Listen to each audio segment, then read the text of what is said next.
Hey everyone, Tankenstein here. In this video, I've got your first gameplay and overview of the T-2 Early. This is a Rank 6 battle rating 9.7 premium fighter that will be coming to the Japanese air tech tree in the next update, Fire and Ice. That's right, this is the T-2, but early, pretty much. So it's more or less actually the same vehicle as the T-2, except, I guess, the early version, but I'm not really sure if that makes any difference because this has the same exact loadout, of course, except for the AIM-9Bs. So it doesn't really matter because who's going to use the AIM-9Bs anyways, and also, of course, the combined presets with the AIM-9Bs. So if you see here what I mean, it's pretty much the same except it's got AIM-9Es in place of the AIM-9Bs. Not a loss at all in my book. It's got the same exact power, turn time, max speed. Everything is the same cannon.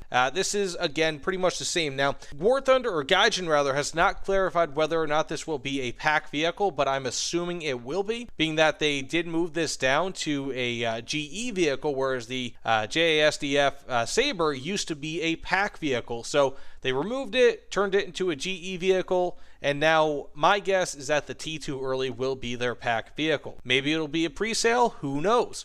That said, let's get into a few quick matches here, see what we could do. But if you've ever flown the T-2 or the F1, you'll pretty much know how this flies, and I've got some decent hopes for it. But one thing to note here, it does not have countermeasures. So bear that in mind when you're looking at this, because if you are planning on buying this and you realize that it doesn't have countermeasures, once it's too late, then you are not going to have a good time. In my opinion, however, I've flown the F1 on a test drive before. I loved it. This is much better of a purchase. It looks like, at least if you're an Air RB fan, than the Milan on the French tech tree.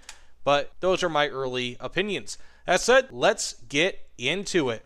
Now, something to note as I get ever closer to the actual battle here, it's very important to note that essentially this is a copy of the T-2. There's, I believe, like no difference in it. And the T-2 is essentially, at least in game, like a lesser version of the F1. So if you guys actually want some F1 gameplay, I'll try to link that below, as well as some other dev blog or dev server gameplay. But the F1 is from the actual War Thunder live server, because of course the F1's been out for quite some time now. But, this is essentially like a detuned F1. The F1 has, I believe, 4 AIM-9Ps, whereas this just has the 2 AIM-9Es. But, of course, otherwise, flight characteristics and all that are pretty much the same on this vehicle as they would be on the F1. Look at those new particle physics. Wow. I'm liking that. Okay, we got ourselves some bots over here, as well as some bombers. What the? These guys are... that's very interesting. Wonder where those bombers went. Wonder where they are. Doesn't really matter so much, but that's weird. So I'm just going to go fire a... What is that attracting? I'm going to go fire some of these AIM-9Es. Really the minimum range that you're going to be able to fire. This is not the minimum range. Oh my god, how ugly. Woo! Talk about ugly. Trust me, guys, normally it's not that bad. It's never happened before, I swear. So I'm going to go for this SU-25. In this aircraft, you're really probably going to want to boom and zoom. So climb up. Oh, if this SU-25 is on me, I'm toast, man. I've got nothing that I can defend myself. Man, what's going on with these missiles? They're like off track a lot. Does he even know that I'm here? Yeah, he must. Get a little closer, and boom. Hopefully no one's on me. Perfect. That got him, mostly. Though he is still kind of up. Okay, he's dead. There's no way he's still alive here. Turn around. Not too bad. Not really disappointed in that, but, ultimately, this is a fairly limited aircraft. You got to get good with the cannon in order to really do well with this aircraft, and I'll show what this is like in, when it comes to close air support real soon. But this really just has access to your standard close air support loadout, at least for planes with American weaponry. Well, I gotta land in a sec anyways. But, man, I am getting ugly with these shots here. Just really terrible aiming today. But essentially, I mean, you got your Zunies, you have, I believe, Mighty Mouse rockets, some 750-pound bombs, if I'm not mistaken. Just a bunch of ugliness here. Do I really want to land? Should I? Do I care? I'm not even sure. After this is just atrocious what's going on here. Got one more. But this is just a reminder, bring a full load of fuel. Especially with this aircraft, you will burn through it. It's not quite as bad as a, for example, like a J-32, or no, J-35, but it's still going to be pretty rough. I am not even looking towards my base right now. So that said, you know what? I mean, there's only, again, there's so much that you can kind of show off with this in air battles, especially in the dev server, being that I'm only facing bots for the most part. And the only two that were not bots are dead. And I killed one of them. Yippee. So that said, you know what? Let's go test out some ground vehicles, some anti-ground ordnance with this, because I'm sure some people will want to get this for playing close air support for the Japanese. Especially with the new T-10 Type 10 prototype that will be coming out with this newest update.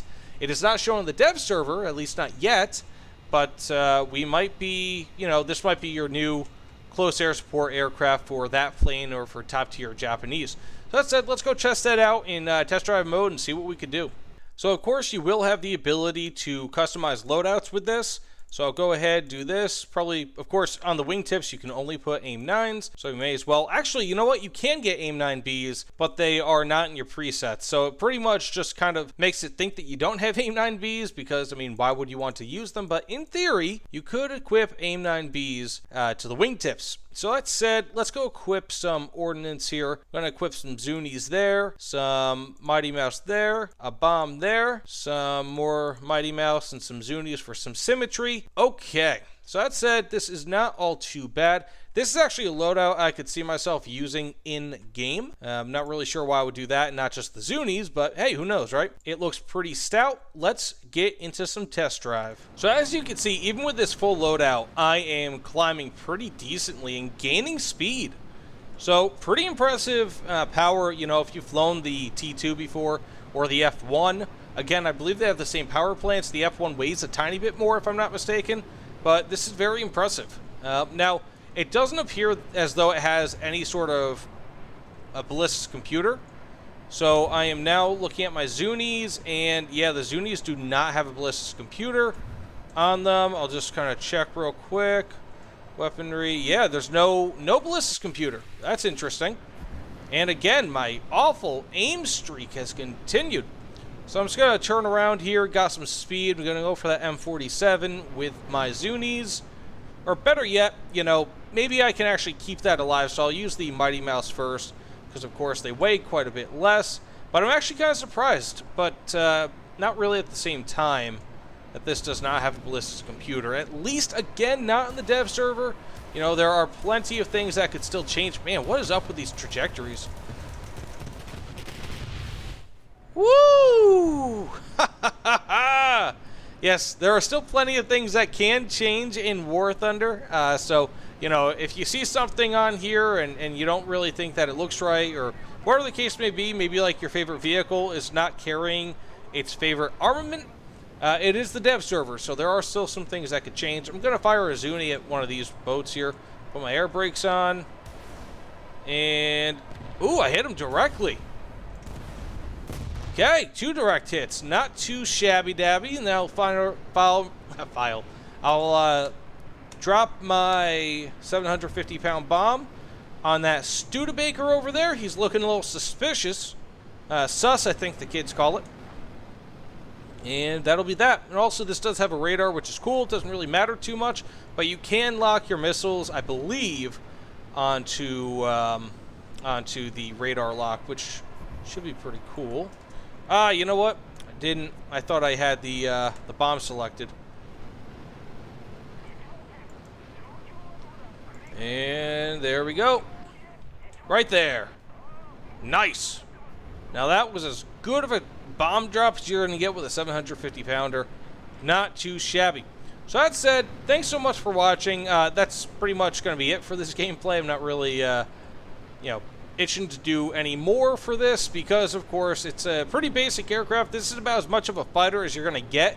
I mean, as you can see, at least unless they change something, no ballistic computers for anything, not even the rockets.